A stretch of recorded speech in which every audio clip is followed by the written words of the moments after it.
ketika kita bermaksiat sekalipun Allah masih memberikan kepada kita kenikmatan.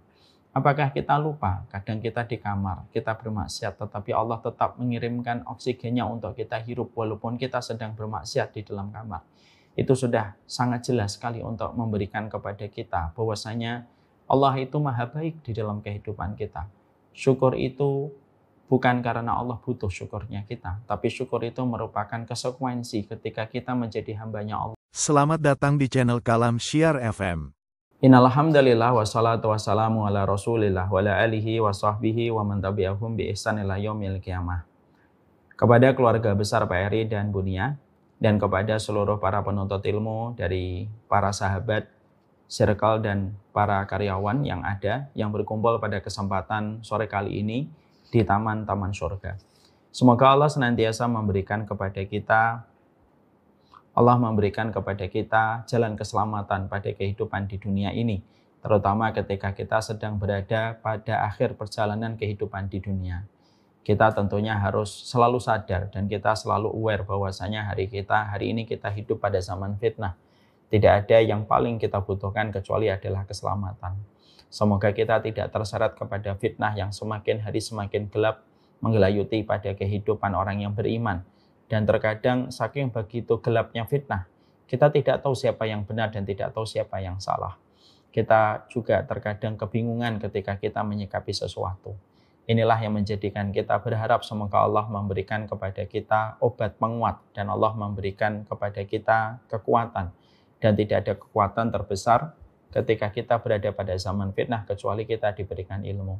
Ilmu itu merupakan cahaya dan ilmu merupakan pelita supaya kita mengerti yang benar-benar adanya, yang salah itu salah adanya. Hari ini kita hidup pada saat ketika informasi begitu terus mengalir deras pada skrin kita dan masuk kepada pikiran kita per detiknya. Bahkan terkadang asupan informasi lebih banyak daripada yang kita butuhkan di dalam perjalanan hidup kita. Inilah yang menjadikan akhirnya kita khawatir. Terlalu banyak informasi menjadikan kita semakin rapuh dan akhirnya semakin mudah kita tertarik dan terseret kepada setiap fitnah yang ada di hadapan kita. Inilah yang menjadikan kita harus selalu memahami apa yang dikatakan Nabi. Kalau zaman fitnah, bersikap tenanglah. Jangan mudah terseret dengan apa yang sedang terjadi. Jangan mudah terseret dengan apa yang kamu dapatkan. Karena apa yang kamu lihat belum tentu sebagaimana semestinya hal itu terjadi. Inilah yang menjadikan kita terus berdoa kepada Allah. Semoga kita pada zaman fitnah tidak menjadi korban berikutnya pada zaman fitnah. Rasulullah itu sangat khawatir terhadap zaman fitnah ketika akan menimpa kepada umatnya. Malaikat pun juga khawatir terhadap fitnah yang akan terjadi pada umatnya Nabi Muhammad SAW. Dan itulah yang menjadikan kita, semoga dengan kita belajar, kita mendatangi masjid, kita memaksakan diri di dalam kita beribadah, bisa memadamkan setiap fitnah yang ada pada sekitar kehidupan kita yang mengalir begitu deras di dalam perjalanan hidup kita. Ada orang yang pagi harinya masih tersenyum, sore harinya menangis. Ada orang yang pagi harinya dia beriman, sore harinya telah kufur kepada Allah. Dan sesungguhnya tidak ada yang selamat kecuali mereka yang mendapatkan rahmat. Semoga kita termasuk di antara hamba-hamba Allah yang mendapatkan rahmat pada zaman fitnah. Semoga setiap berita kita mampu menyeleksi mana yang perlu kita respon, mana yang tidak perlu kita respon. Setiap berita semoga kita tidak semuanya harus tahu. Semakin banyak informasi yang kita tahu, semakin menggelisahkan kita. Cara mengatur informasi yang datang kepada kita itu sebenarnya cara untuk mengatur kualitas dalam kehidupan kita. Semoga Allah tetap berikan kepada kita screening dalam perjalanan kita pada hidup zaman hari ini. Semoga kita selamat dari zaman fitnah. Tidak mudah tersulut, tidak mudah terseret, dan tidak mudah terpuruk pada apapun yang kita jumpai pada zaman fitnah. Inilah yang menjadikan kita meminta kepada Allah, ya Allah berikanlah aku keselamatan dari semua fitnah yang nampak dan tidak nampak. Itulah yang menjadikan saya tidak pernah melewati hari kecuali saya hari-hari ini terus selalu berdoa, ya Allah jadikanlah aku selamat dari semua fitnah yang nampak dan tidak nampak. Allahumma inni a'udzubika minal fitani ma dhahara minha wa ma batan. Dan itulah doa yang diwasiatkan oleh Nabi kepada kita supaya kita selamat pada zaman fitnah. Orang yang tidak sadar tentang fitnah, maka dia akan terperosok dan menjadi korbannya fitnah. Tapi orang yang mereka tahu zaman fitnah dan membangun kesadaran dan membangun rasa khawatirnya terhadap fitnah, dialah yang selamat. Dan orang yang selamat dari fitnah adalah orang yang paling bahagia pada kehidupan kematiannya.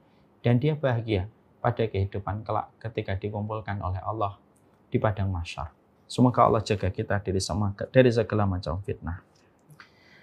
Alhamdulillah, tentunya senantiasa kita bersyukur kepada Allah atas setiap apapun yang Allah berikan kepada kita. Semoga setiap kenikmatan yang Allah telah sempurnakan di dalam kehidupan kita menjadikan kita semakin paham bahwasanya syukur itu merupakan konsekuensi ketika kita menjadi hambanya Allah. Allah begitu sempurna di dalam kehidupan kita. Allah menciptakan kita, Allah memudahkan kita beribadah. Allah juga memberikan gaji kepada kita kalau kita beribadah dengan gaji yang Allah siapkan nanti di akhirat. Allah juga memberikan seluruh perangkat yang kita butuhkan ketika beribadah. Bahkan ketika kita bermaksiat sekalipun Allah masih memberikan kepada kita kenikmatan. Apakah kita lupa? Kadang kita di kamar, kita bermaksiat, tetapi Allah tetap mengirimkan oksigennya untuk kita hirup walaupun kita sedang bermaksiat di dalam kamar. Itu sudah sangat jelas sekali untuk memberikan kepada kita bahwasanya Allah itu maha baik di dalam kehidupan kita. Syukur itu bukan karena Allah butuh syukurnya kita, tapi syukur itu merupakan konsekuensi ketika kita menjadi hambanya Allah. Tidak ada satupun yang ada pada kehidupan kita kecuali bagian dari karunia terbaik yang Allah berikan kepada kita.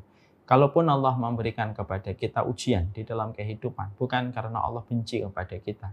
Kadang-kadang ujian itu menjadikan kita terbentur, supaya kita senantiasa tersadar kemana arah kita harus berjalan ketika kita sudah mengalami benturan dalam ujian, sehingga akhirnya kita kembali kepada ridhanya Allah dan kembali kepada rahmatnya Allah. Kalaupun Allah memberikan kenikmatan, Allah menyuruh kita untuk bersyukur, karena bersyukur itu memberikan kualitas di dalam perjalanan kehidupan kita. Inilah yang menjadikan kita senantiasa mengerti sesungguhnya hati kita merupakan bagian terpenting untuk mengarungi kehidupan. Kita berjalan pada kehidupan kita dengan hati kita, bukan dengan kaki kita. Kaki kita itu hanyalah perangkat untuk memenuhi perintah yang diberikan oleh hati. Hati mengatakan jalan, kaki berjalan. Kaki mengatakan berhenti dan duduk, maka kaki pun berhenti dan dia akan duduk. Maka sesungguhnya komponen hati itu merupakan komandan tertinggi pada kehidupan ketika kita mengarungi kehidupan. Dan hati itu tidak akan bisa mengarungi kehidupan, memberikan perintah, instruksi kepada seluruh anggota badannya dan kehidupannya sampai komposisi hati kita ada 3. Yang pertama adalah syukur tanpa syarat. Yang kedua sabar tanpa tepi. Yang ketiga ridho tanpa batas. Itulah yang terus kita berikan di dalam kehidupan ketika Allah maha sempurna dan maha baik di dalam perjalanan kehidupan kita. Jangan sampai kita lupa Allah itu maha baik. Kita mungkin masih melakukan dosa, kita mungkin masih melakukan maksiat, kita mungkin masih melakukan tindakan yang Allah murkai. Tapi kita tidak boleh lupa Allah itu maha baik di dalam kehidupan kita. Bersyukurlah kepadanya. Bukan bahagia yang menjadikan kita bersyukur, tapi bersyukurlah. Pasti kita dibahagiakan oleh Allah di dunia dan di akhirat. Amin insyaallah.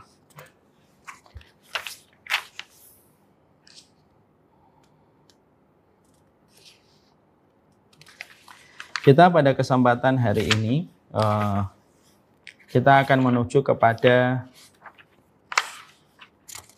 karakteristik yang ke-21.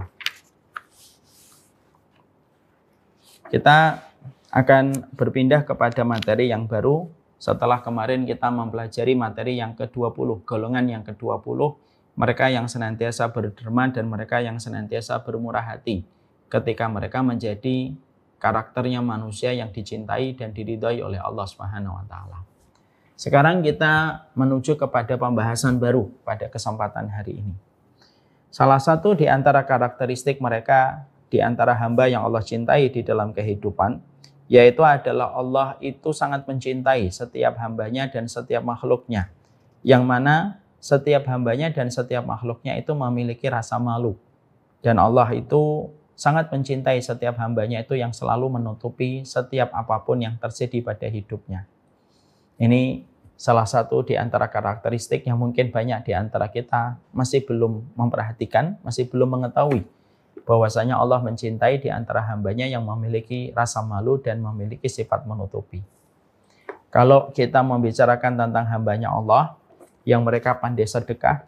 Kalau kita mendapati hambanya Allah yang pandai sholat, yang mereka ikhlas, yang mereka selalu membantu, mengikuti jejak para nabi, yang mereka bersuci, mereka bertobat, itu kita sering mendengar. Tapi pembahasan kita pada sifat yang ke-21, mungkin banyak di antara kita yang belum memahami dan belum banyak memperhatikan. Salah satu sifat di antara hambanya Allah, salah satu sifat di antara hambanya Allah itu adalah salah satu sifat hambanya Allah itu yang Allah cintai, mereka memiliki sifat malu dan mereka menutupi. Sekarang mari kita bahas dulu. Sebelum kita membahas bagaimana realisasinya dan bagaimana konkretnya kita sebagai hamba yang ingin dicintai oleh Allah ketika memiliki rasa malu dan ketika kita memiliki rasa untuk menutupi pada kehidupan kita, maka sesungguhnya kita harus memahami betul bahwasanya Allah sebelum menyuruh kita dan Allah menyintai kita ketika kita memiliki rasa malu dan menutupi, kita harus paham Rabb yang kita sembah itu Rabb yang sangat pemalu. Dan Allah itu memiliki sifat maha menutupi. Dan itu dua sifatnya Allah yang melekat pada sifat kesempurnaan Allah. Berarti malu itu bukan sifat negatif. Itu sifat yang agung ketika dibawa kepada konteks dan makna yang benar. Sesungguhnya itu merupakan sifat yang sangat agung sekali. Dan Allah juga memiliki sifat satir. Satir itu maha menutupi.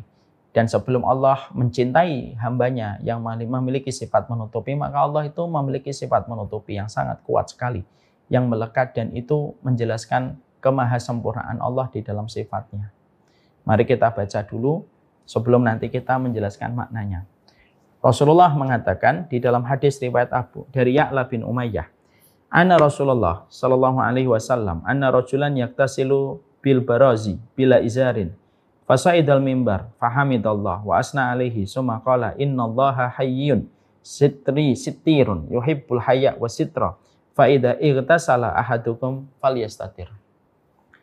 Rasulullah sallallahu alaihi wasallam melihat seorang laki-laki sedang mandi dan buang air besar tanpa kain.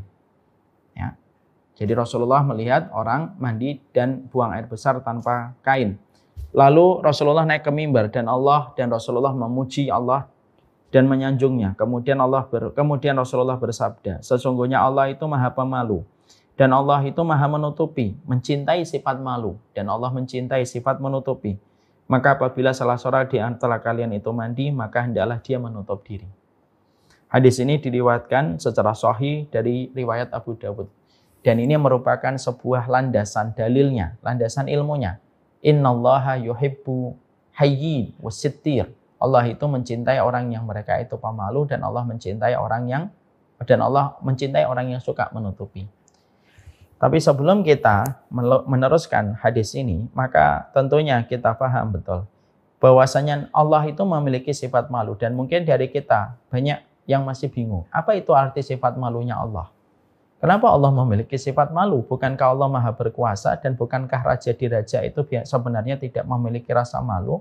Karena semua kekuasaan itu kan ada di tampuk tangannya dan di atas pundaknya. Kenapa harus malu? Padahal Allah maha sempurna.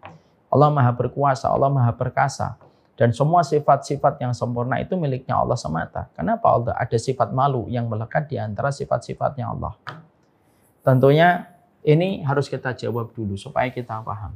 Sifat malunya Allah itu tidak sama sekali mengurangi keagungan sifatnya Allah.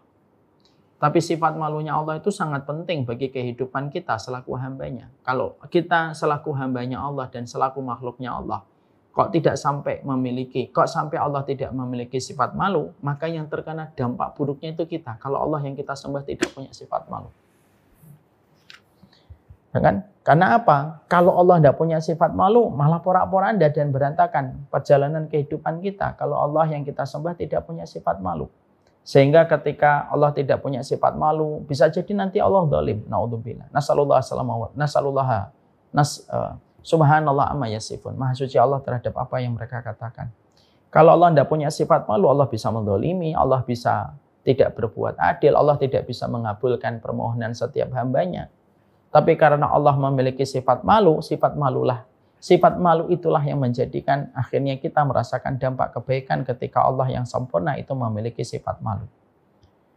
Apa itu dampak yang kita rasakan kalau zat yang kita agungkan, zat yang kita sembah, dan zat yang kita murnikan ibadah kita kepadanya memiliki sifat malu? Kalau Allah itu punya sifat malu, itulah yang menjadikan kita bisa merasakan akibat manisnya. Karena sesungguhnya dengan sifat malunya Allah, maka setiap hamba ketika dia berdoa, tidaklah dia mengangkat tangan kecuali Allah malu. Ketika hamba itu sudah mengangkat tangan, lalu menariknya dalam kondisi tangannya kosong tanpa dia mendapatkan apa yang dia minta. Karena Allah punya sifat malu, permintaanmu dikabulkan oleh Allah. Karena Allah punya sifat malu, doamu dikabulkan oleh Allah. Karena Allah sifat malu, ekspektasi kamu terkadang dipenuhi oleh Allah. Karena itu lahir dari sifat malunya Allah. Makanya Rasulullah SAW mengatakan, Inna rabbakum hayyun karim yastahi min abdihi ayyarfa'a ilaihi yadayhi fayarudduhuma sifran wa qala kha'inataini laisa fihi masyai'. Makanya di dalam satu riwayat yang sahih, dalam riwayat Tirmidzi, Rasulullah SAW itu mengatakan, Allah itu zat yang hayyun karim. Allah itu pemalu lagi maha baik. Dan Allah itu malu. Kepada siapa Allah itu malu? Kepada setiap hambanya, yang mereka ketika mengangkat tangan, berdoa meminta kepada Allah, lalu hamba itu menarik tangannya dalam kondisi kosong, dia tidak mendapatkan apapun. Karena Allah malu, Allah mengabulkan permintaan hambanya ketika dia sudah mengangkat tangan. Ya. Makanya dalam hadis ini setidaknya ada beberapa faedah yang kita jumpai. Faedah yang pertama, kalau berdoa harus mengangkat tangan. Dan kalau berdoa itu harus disebutkan permintaannya. Tidak bisa kita berdoa itu tidak mengangkat tangan. Berdoa itu mengangkat tangan. Karena tata cara kita berdoa itu ada 4. Tidak boleh mengangkat tangan. Kapan? Kalau doamu ketika sujud di dalam sholat. Dan ketika kamu berdoa sebelum salam setelah tahiyat akhir. Tidak boleh mengangkat tangan. Yang kedua, mengangkat tangan sebahu, sejajar dengan bahu. Sebagaimana riwayat dari Ibnu Abbas. Kapan? Yaitu ketika kita meminta sesuatu kepada Allah atas segala keterbatasan, atas segala kefakiran, atas segala ketidakmampuan yang kita bisa wujudkan pada kehidupan kita. Itu yang kedua. Yang ketiga, Allah itu malu sekali. Yang ketiga, cara berdoa kepada Allah itu apa? Mengangkat tangan tinggi-tinggi. Kapan kita mengangkat tangan tinggi-tinggi? Ketika kondisinya sudah terdesak. Sebagaimana penduduk Gaza ketika diserang oleh Israel la'natullah alaihim. Maka mereka, orang Gaza tidak berdoa semacam ini, tapi doanya mengangkat tangan tinggi-tinggi. Kemudian yang keempat, yaitu adalah mengangkat tangan dengan telunjuknya. Kapan kita mengangkat tangan telunjuk itu? Mengangkat tangan telunjuk itu ketika seorang khatib berkhutbah di atas mimbar. Kalau ada seorang khatib berkhutbah di atas mimbar, maka dia mengangkat tangan itu telunjuknya. Dia mengangkat tangan telunjuknya. Itulah 4. Maka di sini dalam hadis riwayat Tirmidzi yang kita bacakan, Allah itu zat yang maha pemalu, malu terhadap setiap hambanya yang berdoa ketika mengangkat tangannya, lalu menarik tangannya dalam kondisi kosong. Ini menunjukkan bahwasanya berdoa kepada Allah mengangkat tangan sejajar dengan bahu. Dan riwayat Tirmidzi dikuatkan dari riwayat Ibnu Abbas bahwasanya mengangkat tangan itu sebahu. Yang kedua, hadis yang baru saja kita bacakan itu memberikan kepada kita faedah yang kedua. Faedah yang kedua itu adalah sesungguhnya orang yang berdoa itu memiliki keutamaan yang besar. Semakin kamu meminta kepada Allah, semakin kamu mulia. Semakin kamu tidak meminta kepada Allah, semakin kamu hina di hadapan Allah. Karena Allah itu mencintai orang yang selalu meminta. Dan orang yang meminta bisa membuat Allah malu kepada orang yang meminta kepada Allah. Padahal ibadah-ibadah yang lain tidak membuat Allah langsung malu. Tapi orang kalau berdoa itu langsung membuat Allah malu. Saking utamanya berdoa. Makanya dalam riwayat Imam Ahmad kita mendapati innallaha yaghdab. Sesungguhnya Allah itu marah besar. Kepada siapa Allah itu marah besar? Liman lam yas'alillah. Kepada mereka yang tidak pernah meminta kepada Allah dan memohon kepada Allah. Berarti Allah itu marah besar sama mereka yang jarang berdoa. Itulah bedanya Khalik dengan makhluk. Kalau makhluk semakin diminta, semakin dia sempit dadanya. Sempit dadanya. Saya diminta misalkan sekali, 2 kali, 3 kali, 4 kali, 5 kali, masih bisa senyum. Kalau sudah 6 kali, 7 kali, 8 kali, 9 kali, kita sudah tidak bisa lagi senyum itu. Dan kita pasti akan mengatakan, jangan minta saya terus dong, minta yang lain juga. Itulah makhluk. Beda dengan Khalik. Khalik itu semakin diminta semakin Allah ridho. Makanya kalau kita pernah punya kepikiran dan asumsi, malu minta Allah terus padahal dosanya masih banyak. Itu salah, itu bisikan setan. Itu bisikan setan. Terus minta sama Allah sembari kita memperbaiki kualitas hidup kita dan memperbaiki cara komitmen kita meninggalkan dosa. Minta, jangan berhenti berdoa. Kenapa? Orang yang berhenti berdoa itu sifatnya bukan orang beriman. Makanya yang kedua yang kita dapatkan dari hadis ini apa? Bagaimana kita mendapati sebuah kekuatan dan pesona kecantikan dari sebuah doa. Jadi ternyata doa itu pesonanya luar biasa. Kalau kamu berdoa kepada Allah, pesonanya luar biasa. Pesonanya itu sampai menjadikan Allah malu kepada mereka yang mengangkat tangan meminta kepada Allah. Yang ketiga yang kita dapatkan itu apa? Orang yang berdoa itu tidak pernah sia-sia. Jadi orang yang berdoa tidak pernah sia-sia ketika mereka berdoa kepada Allah. Makanya Allah mengabulkan setiap orang yang berdoa dengan 3 macam cara. Gimana caranya Allah mengabulkan orang yang berdoa? Ketika Allah itu pemalu kepada mereka yang senantiasa berdoa. Dan Allah memberikan kepada orang yang berdoa apa yang dia minta kepada Allah ada 3. 1, diberikan sesuai dengan apa yang dia minta. Yang kedua, tidak diberikan apa yang dia minta, tetapi diberikan nanti hadiahnya di surga. Tidak diberikan di dunia, tapi diganti nanti di surga. Dia minta rumah, mungkin tidak diberikan rumah kecuali dia ngontrak. Tapi nanti rumahnya yang dia minta ketika dia berdoa diberikan oleh Allah, tapi utuh nanti di akhirat. Atau yang ketiga, kadang-kadang ada seorang berdoa tidak langsung dikabulkan, tidak langsung diberikan sebagai hadiah nanti di surga. Tapi yang ketiga, dihindarkan dari musibah yang lebih besar yang harusnya menimpanya. Tetapi karena dia berdoa, maka Allah hindarkan dia dari musibah itu gara-gara dia berdoa. Dia berdoa, ya Allah, berikanlah kepadaku sebuah rumah yang bisa membuatku taat kepadamu. Rumahnya nggak dikasih, tapi dia harusnya mendapatkan musibah kecelakaan. Tapi karena dia meminta doa diberikan rumah, maka doa meminta rumah tidak diganti, tidak diberi oleh Allah. Tapi rumah yang dia minta menjadi pengganti dia selamat dari takdir musibah kecelakaan yang harusnya dia dapatkan. Makanya ketika para sahabat itu mendapati sebagaimana dan sekuat ini dalam doa, mereka sampai berkata, kalau begitu nuksir, kalau kami tahu sedemikian kuatnya kami berdoa, kami akan memperbanyak doa ya Rasulullah. Dan Rasulullah mengatakan Allah lebih banyak daripada doa yang kalian minta. Ya. Jadi yang ketiga yang kita jumpai dan kita dapatkan yang ketiga itu apa? Sesungguhnya di sini kita mendapati bahwasanya hadis riwayat Tirmidzi menerangkan kepada kita orang yang berdoa itu dikabulkan oleh Allah. Tapi cara Allah mengabulkan doamu itu ada 3. Dikabulkan langsung, disimpan untuk kebaikan akhiratmu, atau diselamatkan kamu dari sebuah musibah. Yang harusnya kamu dapatkan musibah itu, tapi karena kamu rajin berdoa, Allah selamatkan kamu dari musibah itu. Disebabkan doa yang kamu panjatkan. Dan itulah yang ada pada hadisnya Nabi Muhammad Muslimin. Yat'ullaha laisa fiha ma'samin wala qati'atu rahimin illa atahullahu iyyahu min ihda salasi khisalin. Yu'ajjal li da'watihi yu'akhiruha wa yasrifa anhu su'mislaha. Dan itu hadisnya. Yang keempat yang kita dapatkan dari hadis riwayat Tirmidzi ketika Allah mengatakan Allah itu zat yang maha pemalu, menerangkan kepada kita bahwasanya ketika Allah itu memiliki sifat pemalu, memberikan kebaikan untuk kita.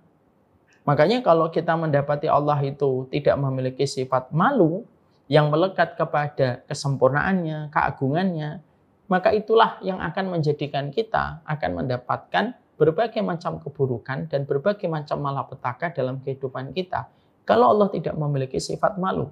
Makanya Allah ketika sebelum menyuruh kita dan mencintai kita, kalau kita pemalu, kalau wanita, kalau istri kita, anak-anak kita memiliki sifat malu, maka Allah sudah memiliki sifat malu pada kehidupan sifatnya yang sempurna dan begitu agung. Dan itulah sifat malunya Allah. Allah juga menyampaikan di dalam hadis ini, dalam hadis yang lain, dalam riwayat Abu Dawud disampaikan, innallaha hayyun sittirun.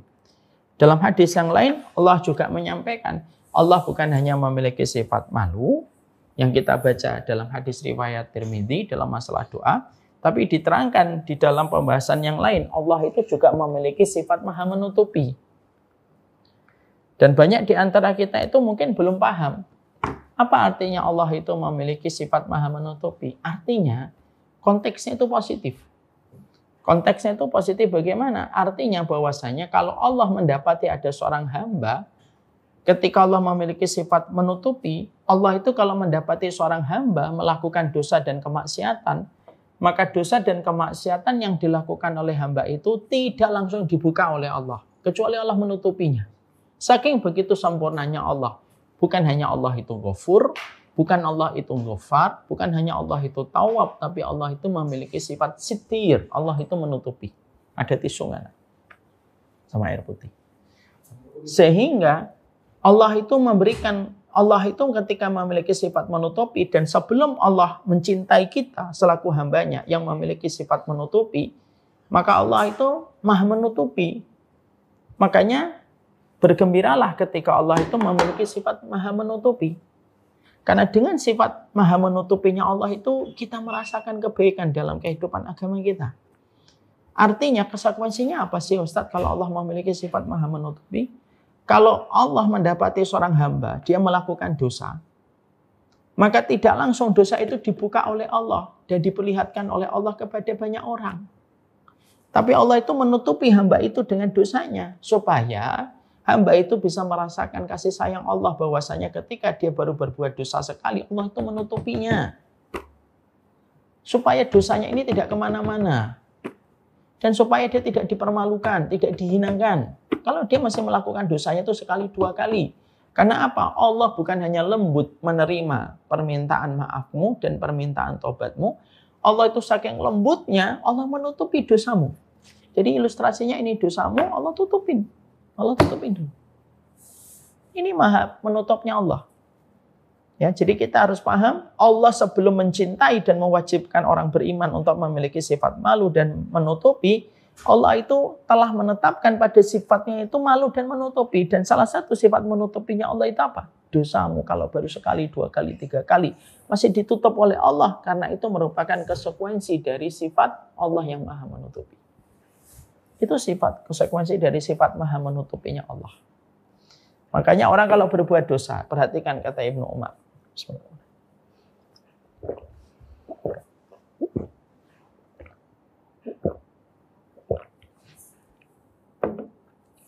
Makanya kita mendapati dan kita menjumpai. Apa yang kita dapati dan kita jumpai? Bahwasanya yang kita jumpai adalah Ibnu Umar itu berkata, kalau ada seseorang yang melakukan dosa, melakukan maksiat baru sekali, dua kali, tiga kali, itu Masya Allah tutupi. Tapi kalau dia terus melakukan dosa-dosa itu dan tidak merasakan hangatnya kasih sayang Allah yang telah menutupi dosanya, Allah itu akan ambil itu tireknya dan Allah menjadikan dosanya kelihatan oleh banyak manusia dan dia merasa hina ketika dosa itu sudah diketahui oleh manusia. Itulah bedanya Khalik dengan makhluk. Kalau makhluk mengetahui dosamu, maka dia akan jijik dan akan melecehkanmu. Tapi kalau Allah mengetahui dosamu dan kamu menyesali dan bertobat, Allah menutupi dan menggantimu dengan kemuliaan. Ya? Maka disinilah kita paham ketika Allah menyampaikan hayyin, innallaha hayyun wasittirun, Allah itu maha pemalu dan Allah itu maha menutupi. Maka sesungguhnya pelaku kemaksiatan itu masih diberikan waktu untuk kembali kepada Allah sebelum tirai yang Allah tutupkan kepadanya dibuka dan ditarik oleh Allah yang menjadikan dosa itu akan terlihat.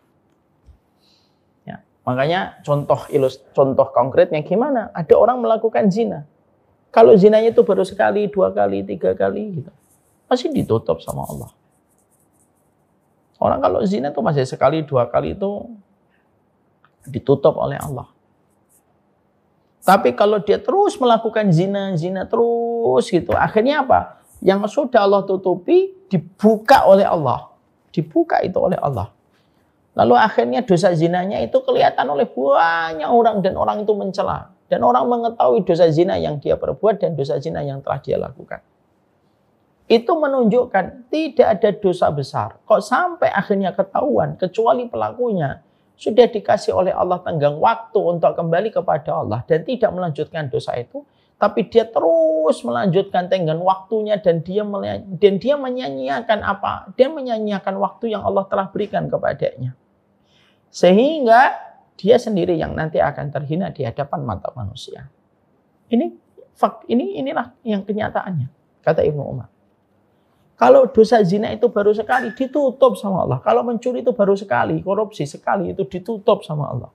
Tapi kalau sudah berulang-ulang dibuka oleh Allah dan disaksikan setiap orang. Itu yang kita harus paham. Karena Allah itu lembut dan di antara konsekuensi sifat lembutnya Allah Maha menutupi.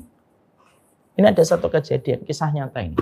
Di daerah, salah satu daerah di Jakarta.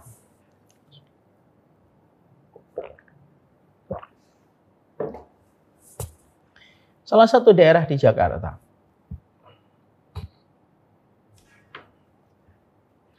Ada satu tempat masjid, qadarullah, uang infak itu yang ada di kota masjid itu selalu berkurang. Kurangnya itu tidak banyak, 100, 200 gitu. Asalnya pertama-tama mungkin mereka tidak terlalu perhatian dan tidak terlalu notice.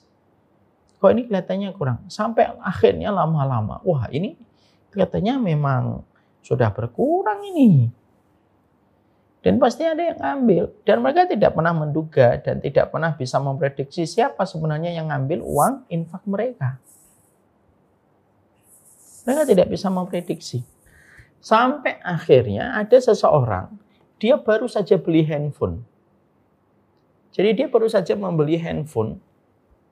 Lalu ketika baru saja membeli handphone, orang ini termasuk salah satu merbot masjid. Lalu dia meletakkan di rak. Ada di rak itu, ada rak. Nah, kotak masjid itu ada di depan rak buku. Rak Quran. Bukan rak Quran yang biasa ada di masjid-masjid, ada rak Qurannya. Maka handphonenya ditaruh di antara rak itu dan rak Quran itu. Iseng-iseng dia juga tidak mengharap apa-apa. Saat itu CCTV masih sangat jarang sekali. Ini kejadian mungkin sekitar 8 tahun, 9 tahun, 10 tahun yang lalu. Ketika saya masih di Pamulang. Akhirnya dia iseng-iseng meletakkan handphonenya yang baru saja dia beli untuk melihat kameranya. Dan diarahkan itu ke arah kotak masjid. Ke arah kotak masjid. Dia tinggalkan itu. Terus malamnya itu sebelum maghrib sampai isya, maka handphonenya masih jalan. Tengah malam jam 12-an beliau tertidur, beliau sadar, loh, handphone saya belum saya ambil gitu. Akhirnya dia ngambil handphonenya, iseng-iseng aja diputar balik. Lah, ketika diputar balik itu, qadarullahu yasha, ketahuan yang ngambil. Ketahuan yang ngambil dan itu terekam dan sesuatu yang tidak pernah beliau duga dan tidak pernah beliau rencanakan kalau itu akan terekam. Akhirnya orang tersebut ternyata juga merebut masjid yang lain. Dan akhirnya beliau ditangkap. Dihakimi, diinterogasi diinterogasi beliau di masjid gitu. Ketika diinterogasi di masjid, saya termasuk yang didatangkan untuk mencoba menengahi gitu. Saya tanya sama beliau, Bapak ini, Bapak sudah berapa sering Pak ngambilnya? Baru sekali 2 kali Ustaz. Saya langsung bilang, karena saya ingat tentang hadis ini dan saya ingat tentang hadis tentang perkataan Ibnu Umar, saya mengatakan, maaf Pak, bukan saya tidak percaya. Kalau Bapak baru sekali, tidak mungkin langsung dibuka sama Allah. Kalau baru sekali, tidak mungkin langsung dibuka sama Allah. Kalau baru sekali, 2 kali, pasti ditutup, Pak. Bahkan sampai 5 kali pun masih ditutup sama Allah. Kenapa? Ustaz kok yakin? Iya, karena saya tahu hadis. Innallaha hayyun sitirun. Allah itu dat yang maha pemalu, dat yang maha menutupi. Maha malunya Allah itu, karena malu sama orang yang berdoa tidak dikabulkan. Saya ngomong gitu kepada beliau. Dan maha menutupinya Allah itu artinya adalah sesungguhnya maha pemalunya, maha menutupinya Allah itu apa? Kalau dosa itu baru sekali, 2 kali, 3 kali ditutup sama Allah, tidak pernah dibuka oleh Allah. Tapi kalau sudah melampaui batas dan kita tidak memperhatikan hints-nya, tidak memperhatikan petunjuknya dari Allah, nah Allah nanti ambil Pak. Dosa itu akan diambil supaya kelihatan. Saya tanya ulang sama Bapak, saya tanya ulang lagi terakhir sama Bapak. Sudah berapa sering Bapak ngambil? Nah, barulah ketika saya menyebutkan hadis itu dan menyebutkan dalil itu, nah barulah Bapak itu langsung terdiam dan mengatakan, ya Ustaz, Saya sudah lama. Sudah berapa lama Pak? Sudah hampir 3 bulan. Ambilnya sedikit, 100, 50, 100. Tapi kalau dalam 1 bulan kan lumayan itu. Dalam 1 bulan bisa terkumpul 2 juta, 3 juta.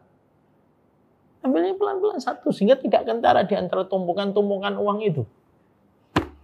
Tapi disitulah akhirnya, insya Allah beliau adalah orang yang bertobat. Tapi disitulah kita akhirnya paham bahwasanya ini merupakan peringatan. Hadis ini memberikan kepada kita sebuah efek kebaikan. Supaya apa? Supaya orang-orang yang merahasiakan dosa selama ini, janganlah kamu berasa pada zona nyaman terus.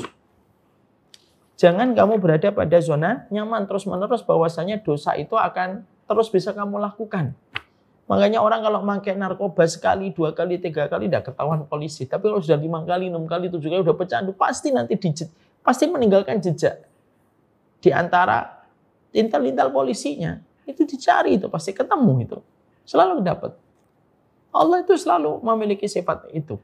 Makanya Allah memiliki sifat maha menutupi. Disitulah kita paham. Maha malunya Allah dan maha menutupinya Allah tidak dalam konteks yang negatif. Tapi justru maha malunya Allah dan maha menutupinya Allah itu membawa kepada kita konteks yang positif dan tidak sama sekali mengurangi sifat kesempurnaan dan keagungan Allah ketika memiliki sifat menutupi.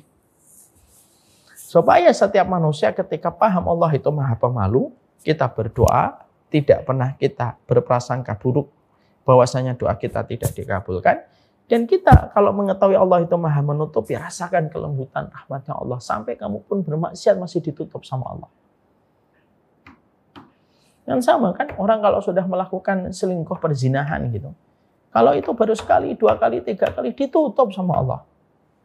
Tapi kalau terus-terusan dia dan terus melampiaskan terus syahwat dan terus menerus, dibuka sama Allah. Pasti akan terbuka dan terkuat. Pasti akan terbuka dan pasti akan terkuat. Karena apa? Memahamkan kepada kita betapa rusaknya satu kemaksiatan ketika kita tidak memahami petunjuk dari Allah. Ketika Allah sudah memberikan sinyal. Sudah. Kalau dosa itu aku tutupi. Kalau aku sudah tidak biarkan orang lain itu tahu. Sudah. Sebelum nanti dosa itu akan membuat kamu malu di hadapan manusia. Dan akan menjadikan konsekuensinya berat melanjutkan kehidupan kalau dosa itu sudah diketahui oleh banyak orang. Sekali lagi ya. Kalau orang kalau zina, kok tersebar zinanya, itu berarti zinanya sudah parah. Sampai Allah sebar zina itu kepada banyak orang. Dan itu menunjukkan kepada kita bahwasanya setan itu senantiasa membuat kita nyaman ketika dosa kita belum diketahui banyak orang. Tanpa kita sadar mengulang lagi, sampai Allah tarik. Dan Allah sobek tirainya. Kalau Allah sudah sobek tirainya, maka dosanya akan kelihatan banyak manusia. Ya. Memang kita itu pelaku dosa. Memang betul, siapa sih di antara kita yang bukan melakukan dosa? Kita ini pelaku kemaksiatan. Di kamar-kamar yang gelap kita ini pelaku kemaksiatan. Tapi setidaknya dengan kita memahami hadis innallaha hayyun karim, hayyun sitirun, akhirnya kita paham, akhirnya kita mengerti betul bahwasanya dengan memahami Allah itu bahwasanya Allah itu maha pemalu dan maha menutupi. Menjadikan kita paham betapa lembutnya Allah di dalam memperlakukan setiap hambanya. Malu ini juga bukan hanya sifatnya Allah. Di dalam riwayat yang lain juga disebutkan bahwasanya malu itu merupakan sifatnya para malaikat. Dan sifatnya para nabi. Makanya kenapa malaikat itu mereka ketika mendapati pasangan suami istri ketika berhubungan sampai melepaskan semua pakaiannya tanpa ada sehelai benang pun, maka malaikat itu malu. Mereka meninggalkan pasangan yang sampai tidak ada sehelai benang pun di antara mereka ketika bercampur. Karena sifat malunya malaikat itu. Sebagaimana para nabi pun memiliki sifat malu. Ya, karena malu itu akan memberikan kepada kita banyak kemuliaan dengan sifat malu. Dan sifat malu bisa menjadikan kita menahan dari berbagai macam perkara yang melampaui batas. Makanya orang kalau sudah nggak punya malu, susah. Menghadapi orang kalau sudah nggak punya sifat malu itu susah. Gitu. Tidak memberikan bukti apa-apa, kinerjanya masih berantakan, tapi merasa pede aja, tidak malu. Nah, itu susah. Ngadepin orang itu paling susah kalau nggak punya sifat malu. Makanya ada perkataan seorang ulama, kenapa malu itu sifatnya orang beriman? Karena kalau kamu tidak punya malu, berantakan. Semua akan melampaui batas. Dan paling sulit itu kalau sudah berhadapan ketika orang itu tidak memiliki sifat malu. Orang kalau tidak punya sifat malu, sampai dosa yang dia kerjakan pun tidak akan pernah menjadikan dia berhenti dari dosa ketika tidak memiliki sifat malu. Makanya sifat malu melekat kepada Allah, melekat kepada para malaikat. Makanya dalam satu riwayat diterangkan oleh Bunda Aisyah radhiyallahu anha.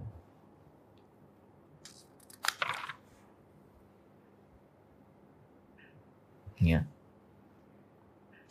Diterangkan di dalam satu riwayat dari Aisyah, Rasulullah berbaring di rumah saya, sedangkan kedua paha beliau atau kedua betis beliau tersingkap. Abu Bakar meminta izin untuk masuk kepada beliau dan beliau pun mengizinkan. Sedangkan beliau dalam kondisi pahanya tersingkap dan betisnya tersingkap. Lalu berbincang-bincang dengan Abu Bakar. Datanglah Umar bin Khattab meminta izin untuk masuk kepada beliau dan beliau pun mengizinkan.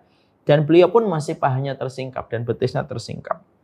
Kemudian datangnya Utsman meminta izin untuk menemui beliau. Jadi yang pertama Abu Bakar, Rasulullah pahanya tetap tersingkap atau betisnya itu tetap tersingkap. Abu Bakar datang dan beliau tidak menutupi paha beliau.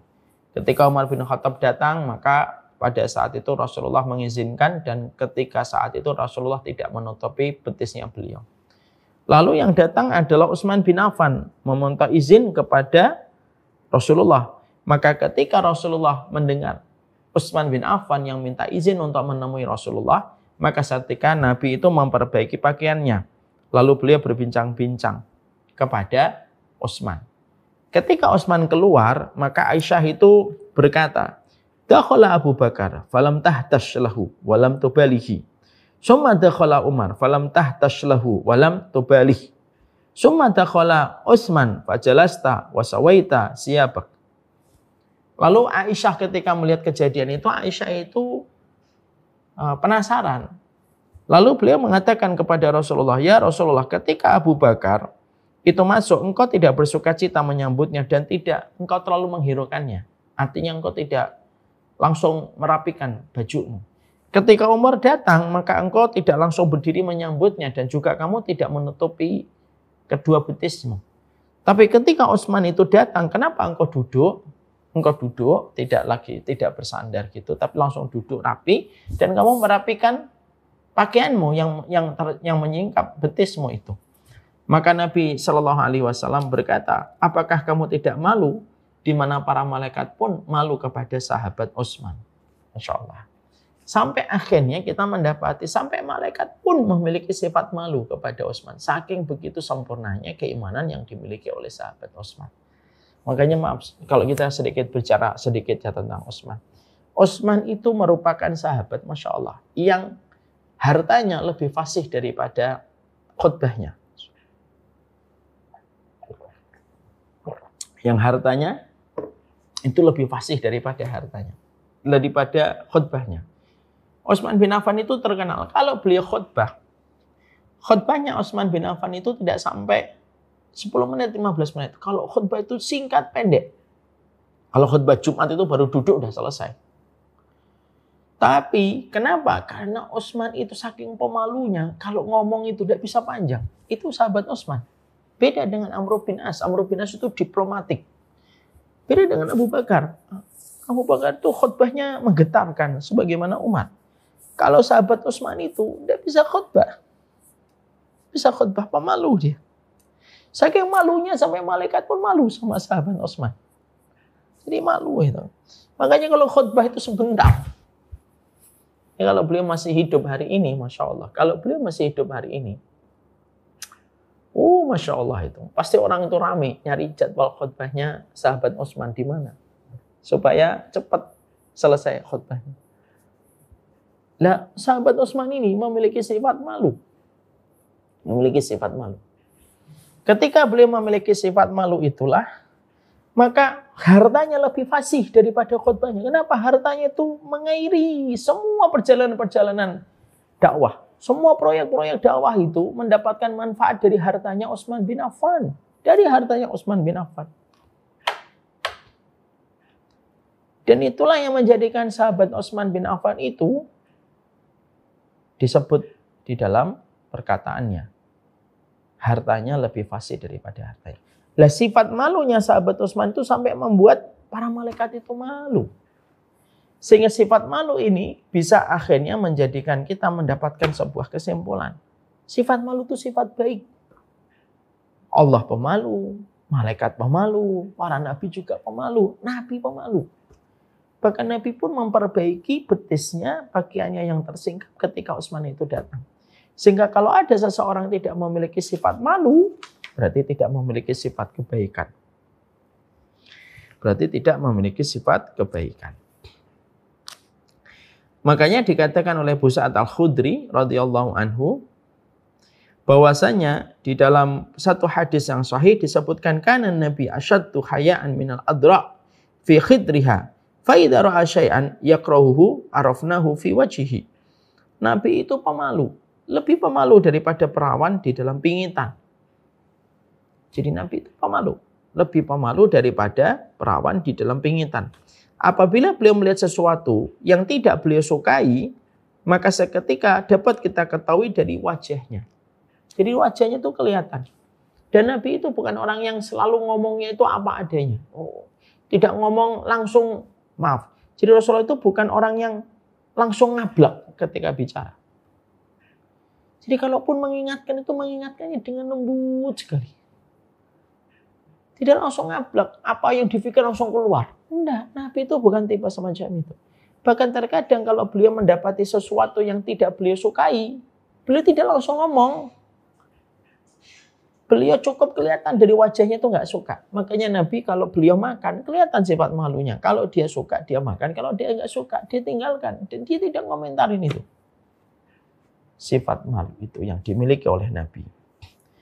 Makanya inilah yang menjadikan kita memahami bahwasanya sifat pemalu di dalam kehidupan itu memberikan kebaikan. Makanya lalu Allah menyampaikan kepada kita supaya kita di dalam kehidupan kita memiliki sifat malu dan maha menutupi di dalam perjalanan kehidupan. Dan kalau kita membahas sifat malu, itulah yang menjadikan sifat ini bukan hanya berlaku untuk seorang wanita. Walaupun wanita itu yang paling utama itu memiliki sifat pemalu. Itu memang salah satu sifat syarat sahnya perempuan beriman itu harus memiliki sifat malu. Makanya kalau kita membaca di dalam Al-Quran, kita buka di dalam Al-Quran ketika Allah mensifati seorang wanita yang memalu, yaitu yang akhirnya nanti menjadi istrinya Musa, Nabi Musa.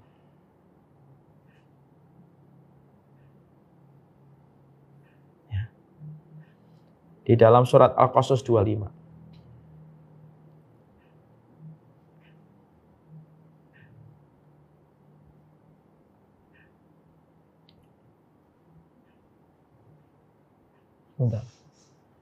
Al-Qasas.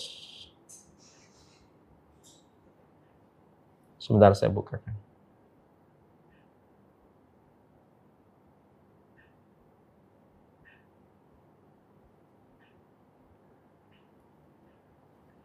Allah sampai menyampaikan kepada kita salah satu sifat seorang wanita, itu salah satu sifat syaratnya wanita itu apa? Mereka memiliki sifat memalu.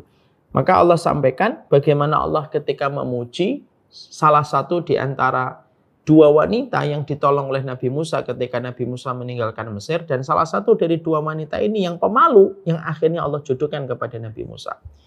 Dikatakan faja'atuhu ihdahuma tamshi ala istihya'in qalat inna abi yad'uka liyajziyaka ajra ma saqaita lana falamma ja'ahu wa qassa 'alaihi al-qasas qala la takhaf najauta minal qaumidz zalimin.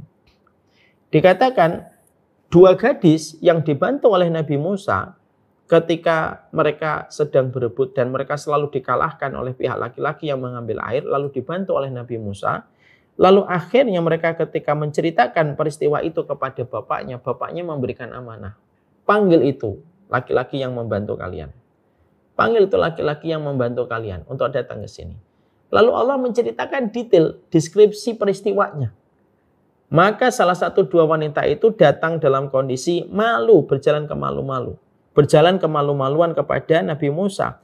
Sesungguhnya bapakku memanggil kamu supaya dia bisa memberikan balasan atas kebaikanmu ketika memberikan ternak kepada kami. Lah, yang unik adalah Allah itu mensifati di dalam surat Al-Qasas 25 ini, Allah mensifati wanita yang nanti menjadi istrinya Firaun itu apa? Al-istihyain. Yaitu wanita yang pemalu. Jadi memang sifat malu itu memang berlaku untuk laki-laki dan perempuan. Tapi untuk perempuan lebih ditekankan lagi. Kenapa? Karena sifat pemalunya perempuan itu harga yang paling mahal. Dan harga ketakwaan seorang wanita itu sebanding dan berbanding lurus dengan nilai rasa malunya yang besar. Makanya tidak salah. Salah satu sifat seorang wanita tidak akan berzina itu kalau dia memiliki sifat malu. Sifat malu. Karena seorang wanita itu kalau pemalu, maka dia tidak akan betah dan tidak akan menikmati kedekatan dia dengan seorang laki-laki asing. Dia tidak akan menikmati kedekatan dia dengan laki-laki asing. Makanya kalau cari seorang istri, salah satunya bukan hanya dilihat dari jilbabnya, bukan hanya dilihat dari sholatnya, tapi dilihat gimana sifat malunya. Karena sifat malu itu yang harganya mahal. Dan sifat inilah yang menjadi salah satu dasar Allah memberikan wanita yang malu ini menjadi istri Nabi Musa alaihissalam. Ya.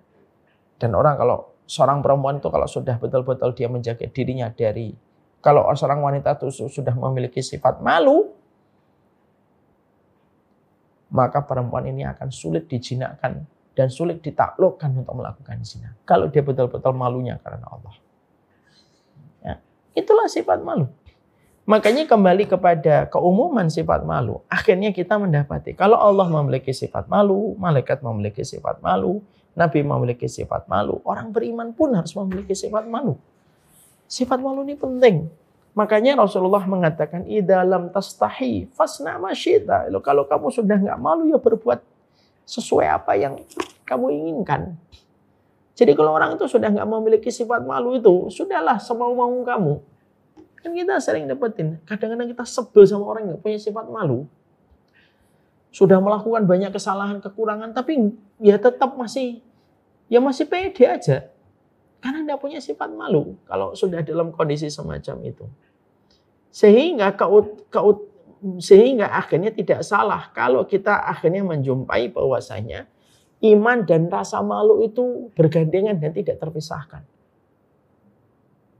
Iman dan sifat malu itu bergandengan dan tidak terpisahkan. Selama orang memiliki iman dan masih memiliki sifat malu, sifat malunya akan mengontrol dia dari banyak hal. Nggak salah dong kalau kita akhirnya menjumpai bagaimana pejabat di Jepang memiliki sifat malu yang kuat. Yang mereka siap mundur kalau mereka merasa tidak amanah dan tidak kompeten ketika mereka mendapati sebuah jabatan. Lalu mereka merasa itu tidak bisa memberikan kontribusi nyata, mereka malu, mereka mundur. Sering kita jumpai di beberapa negara. Ada mental-mental pejabat negara itu luar biasa. Di negeri-negeri yang justru kadang-kadang mereka belum beriman sama Allah. Tapi justru memiliki sifat malunya itu besar sekali. Sifat malunya itu besar sekali. Dan akhirnya menjadikan mereka ketika memiliki sifat malu itu, sampai akhirnya bisa mengontrol mereka dari berbagai macam perkara yang tidak sepatutnya mereka lakukan. Dan menjadikan mereka bisa untuk memiliki sifat malu. Dan bisa untuk mundur ketika mereka memiliki sifat malu. Harusnya sifat malu ini bukan dimiliki sama orang yang tidak beriman. Harusnya sifat malu itu dimiliki orang yang beriman. Makanya dalam idiom bahasa Indonesia itu apa? Ada kata yang namanya muka tembok. Muka tembok itu susah. Sehingga kalau sudah dalam kondisi muka tembok, ya, kalau sudah orang itu memiliki muka setebal tembok, ya sudah. Akhirnya apa? Semua tindakannya itu kontraproduktif. Kalaupun dia berbuat salah, dia tidak pernah malu berbuat salah. Sekarang lihat perempuan ketika sudah tidak punya malu, operasi plastik tidak malu. Orang berzina pun tidak malu. Orang berzina pun tidak malu. Perempuan berzina tidak malu. Giliran ketika hamil dia nangis. Gimana sih? Dia memperlihatkan gaya hidupnya yang zina kemana-mana. Tapi ketika sudah dalam kondisi dia hamil gitu. Tapi justru malah dia seakan-akan melupakan gaya hidupnya yang memang gaya hidupnya itu kan memang sudah mengarah ke perkara yang dia bayangkan. Makanya kalau sudah dalam kondisi orang itu tidak memiliki sifat malu, padahal ini merupakan salah satu sifat istimewa yang ada pada dirinya Allah, dirinya malaikat, dirinya para nabi. Dan orang beriman itu memiliki sifat malu, sudah. Semuanya jadi berantakan. Semua konten hari ini sudah tidak memiliki rasa malu. Suami istri buat konten, yang kontennya itu mengarah kepada seksual, kepada urusan ranjang dalam keluarga. Ya kan, seorang istri disuruh buat konten seakan-akan dia tidak malu memperlihatkan adegan-adegan lucu, tapi adegan itu adegan ranjang antara dirinya dengan suami yang harusnya itu tertutup dan harus memiliki sifat malu supaya tidak kelihatan. Tapi justru malah akhirnya apa? Dilihat banyak orang tanpa dia sadari istrinya itu menjadi istri virtualnya ratusan ribu laki-laki. Karena setiap laki-laki yang mulai itu menikmati gitu. Kalau wanita itu sudah tidak memiliki rasa malu. Terutama kalau laki-laki sudah tidak punya malu. Makanya akhirnya dampaknya itu terus berjalan dalam kehidupan. Ini belum kita membahas tentang sifat menutupi. Ya, sampai akhirnya kita lihat hari ini konten-konten itu terkadang kita pun itu memiliki sifat malu. Padahal itu bukan istri kita, bukan itu suami kita. Padahal itu harusnya yang paling malu itu ya suaminya, yang paling malu itu istrinya. Karena sifat malu itu mahkota. Dan ketika mahkota itu hilang, hampir-hampir tidak ada keimanan yang terlihat dari orang kalau sudah tidak punya sifat malu. Orang udah nggak punya malu, orang itu nggak peduli dia sholat atau nggak sholat. Orang udah nggak peduli lagi dia umrah atau haji. Orang akan mengatakan percuma kamu umrah kalau kamu nggak punya malu. Karena dia mahkota dia. Dengan dia ada, itu menjadikan semuanya itu tampak indah. Kalau dia udah nggak ada, semuanya jadi hilang. Dan tidak seakan-akan berharga. Kalau sifat malu itu sudah hilang. Makanya betul, orang beriman ketika dia menjadi kepala keluarga, ketika dia menjadi pejabat, semuanya harus memiliki sifat malu. Terutama ditekankan lagi ketika dia merupakan seorang wanita, lebih jelas harus memiliki sifat malu dalam kehidupan. Sifat malu itu mahkota. Kalau mahkota ini hilang semua kebaikan yang ada pada orang itu. Kalau sudah tidak ada lagi sifat malu yang ada dalam hidupnya. Wallah bisawab. Kita baru bahas malu, nanti kita akan bahas sifat malu bagaimana yang benar di dalam Islam. Dan kapan kita tidak boleh malu di dalam Islam. Tapi sekali lagi mari kita mengerti betul hari ini menguapnya sifat malu dalam kehidupan. Menguapnya sifat malu dalam kehidupan. Jadi sifat kehidupan itu malunya sudah hilang. Sudah betul-betul hilang. Sehingga rusak seluruh fondasi-fondasi. Nilai-nilai agama, nilai-nilai bangsa itu hilang kalau sudah tidak ada sifat malu. Bukan hanya nilai agama, nilai bangsa pun akan hilang kalau sudah tidak ada rasa malu. Makanya betul perkataan Nabi sangat luar biasa. Pendek tapi mewakili tentang pembahasan rasa malu. Nabi mengatakan, idza lam tastahi fasna masyita. Kalau kamu sudah tidak malu, berbuatlah apapun yang kamu kehendaki. Artinya, orang itu bisa berbuat apa saja kalau sudah tidak ada malu. Orang kalau sudah hilang rasa malunya, apa saja akan dilakukan. Dan itu akan membuat orang geleng-geleng kepala melihat perilaku orang kalau sudah tidak memiliki rasa malu. Inilah sifat yang ke-21. Sebelum Allah wajibkan kita untuk malu dan menutupi, Allah wajibkan kepada sifatnya yang penuh dengan kesempurnaan. Allah itu maha pemalu dan Allah maha menutupi. Sifat malunya Allah memiliki efek kebaikan untuk kita, menjadikan doa kita diterima. Sifat menutupinya Allah menjadikan kita menyadari betul. Kalau kamu berbuat dosa sekali, dua kali masih ditutup sama Allah. Tapi kalau tidak berhenti dari dosa itu, sifat maha menutupinya Allah akan cabut, satarnya, tirainya akan Allah robek, dan akan kelihatan dosa itu di hadapan manusia. Kalau dosa itu sudah dilihat oleh semua manusia, kamu akan hina di dunia, di dalam sisa kehidupanmu. Kita juga paham sifat malu itu penting terutama untuk perempuan. Karena sesungguhnya kesolihan seorang wanita sangat tergantung salah satunya dengan sifat malunya sebagaimana yang kita baca dalam surat Al-Qasas 25. Di sini juga kita paham sifat malu itu merupakan mahkota pada kehidupan iman. Kalau tidak ada rasa malu, maka orang akan melampaui batas dalam perjalanan hidupnya. Ini part yang pertama, insya Allah kita akan teruskan pada bab berikutnya. Semoga kita memiliki sifat malu. Dengan sifat malu kita tidak akan semena-mena. Dengan sifat malu kita akan memenuhi setiap amanah dan setiap kewajiban. Orang kalau malu, dia akan betul-betul bersungguh-sungguh menyelesaikan setiap amanah yang dibebankan kepadanya. Janganlah orang kafir, janganlah orang yang non-muslim lebih memiliki sifat malu dibandingkan orang yang telah mendapatkan wasiat dari Nabi. Malu. Kalau kamu tidak malu, berbuatlah apa saja